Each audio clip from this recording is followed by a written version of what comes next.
ಶ್ರೀಮನ್ ಮಧ್ವಾಚಾರ್ಯರು ಬರೀತಾರೆ, ಇಲ್ಲಿಯವರೇ, ಇಲ್ಲೇ ಅವತಾರ ಮಾಡಿದವರೇ, ಜಗತ್ತಿಗೆ ಗೊತ್ತೇ ಇಲ್ಲ ಅರ್ಥ ಆಚಾರ್ಯರು ಬರೀತಾರೆ. ಎಷ್ಟು ಒಳ್ಳೆ ಅರ್ಥ ಬರೀತಾರೆ ಗೊತ್ತಾ? ಭಗವದ್ಗೀತೆ ಫಸ್ಟ್ ಕ್ಲಾಸ್ ಅರ್ಥ ಹೇಳಿದೆ, ನಿಮಗೆ ಅರ್ಥ ಆಗಿಲ್ಲ ಅಷ್ಟೇ.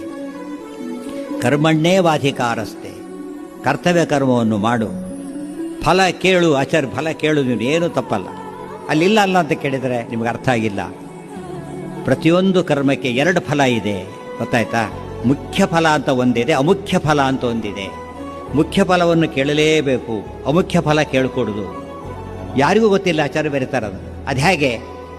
ಕೆಲಸಕ್ಕೆ ಸೇರ್ತೀರಿ, ಸಂಬಳ ಮುಖ್ಯ ಫಲ, ಕೆಲಸಕ್ಕೆ ಸೇರಿದ್ದಕ್ಕೆ ಆಸ್ ಪರ್ ಗ್ರೇಡ್ ಕೊಡಲೇಬೇಕು, ಬೇರೆ ದಾರಿ ಇಲ್ಲ. ಆದರೆ ಲಂಚ ಕೇಳಬೇಡ, ಅದು ಆಚಾರ್ಯ ಹೇಳಿದ ಅರ್ಥ, ಗೊತ್ತಾಯ್ತಾ? ಟೇಬಲ್ ಕೆಳಗಿಂದ ತಗೋಬೇಡ, ಮೇಲಿಂದ ತಗೋ, ಅಷ್ಟೇ ಹೇಳಿದ್ದು. ಅಂದರೆ ಸಂಬಳ ತಗೋ, ಲಂಚ ತಗೋಬೇಡ. ಈ ಅರ್ಥ ಕೇಳಿದ್ರೆ ಯಾರು ಭಗವದ್ಗೀತೆ ಬಿಡ್ತಾರೆ ಯೋಚನೆ ಮಾಡಿ. ಅದು ಎಷ್ಟು ಸುಲಭವಾದ ಅರ್ಥ ಭಗವದ್ಗೀತೆಯಲ್ಲಿದೆ. ಮುಂದೆ ಭಗವಂತನೇ ಹೇಳ್ತಾನೆ, ಯಾರು ಅಪ್ಲೈ ಮಾಡ್ಕೊಳ್ಳಿಲ್ಲ. ಅದರಿಂದ ಏನಾಯ್ತು ಅಂದರೆ ಭಗವದ್ಗೀತೆಯನ್ನು ಕಂಡರೆ ಅರ್ಥ ಮಾಡ್ಕೊಂಡ್ಬಿಡ್ತಾನೆ. ಭಗವದ್ಗೀತೆ ನೋಡ, ಭಗವಂತನು ಬೇಡ ಅಂತ ತಿಳ್ಕೊಂಡ್ಬಿಟ್ಟು. ಎಷ್ಟು ಬ್ಯೂಟಿಫುಲ್ ಮೀನಿಂಗ್ ಅದು.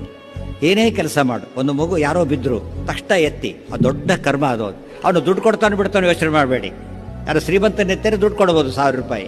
ಮಗು ಏನು ಕೊಡುತ್ತೆ ಪಾಪ, ಇದು ಕೊಡೋದಿಲ್ಲ ಅಂತ ಎತ್ತೋದು ಬಿಟ್ಬಿಡ್ಬೇಡಿ, ಎತ್ತಿ ಭಗವಂತ ಪ್ರೀತನಾಗ್ತಾನೆ, ಗೊತ್ತಾಯ್ತಾ? ಮಗು ಏನು ಕೇಳ್ತೀರಿ, ಮಗು ಚೆನ್ನಾಗೈತೆ, ಅದೇ ನನಗೆ ಸಾಕಿನೇನು ಬೇಡ.